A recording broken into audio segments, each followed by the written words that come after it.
ವಿಶಾಖ ಇಬ್ರು ಫಾರ್ಮ್ ಹೌಸ್ಗೆ ಹೋಗ್ತಾ ಇದ್ದಾರೆ. 1-2 ದಿನ ಅಲ್ಲಿ ಇದ್ದು ಬರಕ್ಕೆ. ಪಾಪ ಮದುವೆ ಆದ್ಮೇಲೆ ಇದೇ ಮೊದಲನೇ ಸಾರಿ ವಿಶಾಖ ಅವಳ ಗಂಡನ ಜೊತೆ ಹೊರಗಡೆ ಹೋಗ್ತಾ ಇರೋದು. ಅವಳಿಗೆ ಏನು ಹಿಡಿಸುತ್ತೆ ಏನು ಹಿಡಿಸಲ್ಲ ಅನ್ನೋದು ನಮಗಿಂತ ನಿನಗೆ ಚೆನ್ನಾಗಿ ಗೊತ್ತು. ಅದಕ್ಕೆ ನೀನೇ ಹೋದ್ರೆ ಒಳ್ಳೇದು. ಸರಿ ಅಜ್ಜಿ, ನಾನು ರಾಜು ಹೇಳ್ತೀನಿ, ಅವನು ಹೋಗೋವಾಗ ನಿನ್ನೂ ಜೊತೆಲಿ ಕರ್ಕೊಂಡು ಹೋಗು ಅಂತ.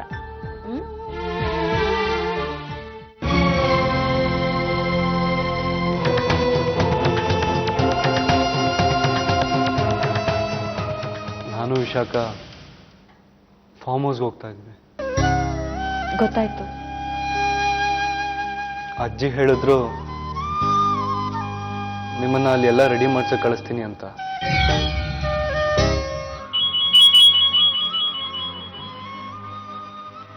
ನಮಸ್ಕಾರ ಅಳಿ ಅಂದ್ರೆ. ಹಲೋ ಮಾವ, ಹೇಗಿದ್ದೀರಾ? ನಾವೆಲ್ಲರೂ ಚೆನ್ನಾಗಿದ್ದೀವಿ. ನಾನು ರಾಧಿಕಾ ಹತ್ರ ಸ್ವಲ್ಪ ಮಾತಾಡೋದಿತ್ತು. ರಾಧಿಕಾ ಇಲ್ಲೇ ಇದ್ದಾರೆ, ಕೊಡ್ತೀನಿ. ನಿಮ್ಮ ತಂದೆ.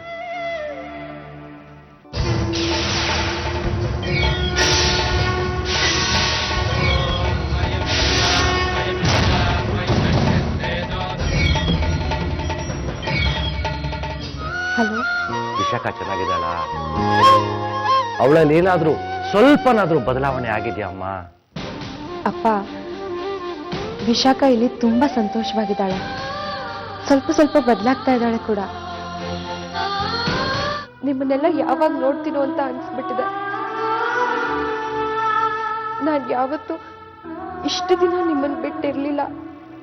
ಆ ದೇವರ ದಯದಿಂದ ನಮ್ಮ ವಿಶಾಖ ಸಂಸಾರಕ್ಕೆ ಚೆನ್ನಾಗಿ ಹೊಂದ್ಕೊಂಡು ಹೋಗೋ ಹಾಗಾಗ್ಲಿ. ಅಲ್ಲಿವರೆಗೂ ನೀನು ಸ್ವಲ್ಪ ಅಲ್ಲೇ ಇರು ಮರಿ. ರಾಜು. Yes boss. ರಾಧಿಕಾ ಹೇಗಿದ್ದಾರೆ? ನೋಡಕ್ ಸುಮಾರಾಗಿದ್ದಾರೆ. ತೆಳ್ಳಿಗೆ, ಬೆಳ್ಳಕ್ಕೆ, ಕುಳ್ಳಿಗೆ, ದಪ್ಪಕ್ಕೆ ಎಲ್ಲರೂ ಅವ್ರು ಚೆನ್ನಾಗಿದ್ದಾರೆ ಅಂತ ಹೇಳ್ತಾರೆ, ಅದಕ್ಕೆ ಕೇಳಿದೆ.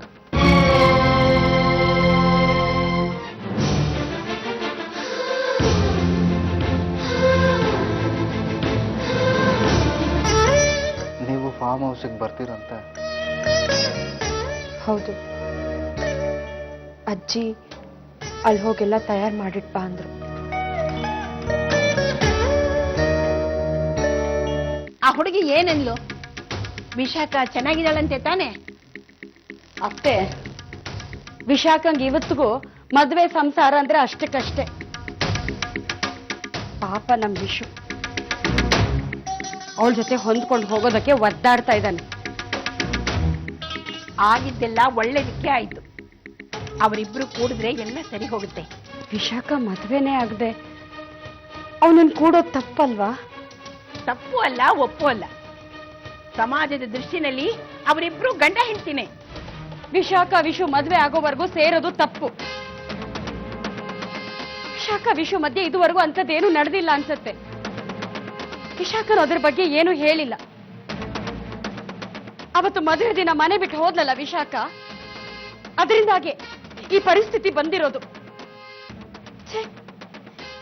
ಎಂತ ನಾಚಿಗೆಡ್ ಕೆಲಸ ಮಾಡ್ಬಿಟ್ರು. ನೆನೆಸ್ಕೊಳ್ಳೋದಕ್ಕೂ ಅಸಹ್ಯ ಆಗತ್ತೆ.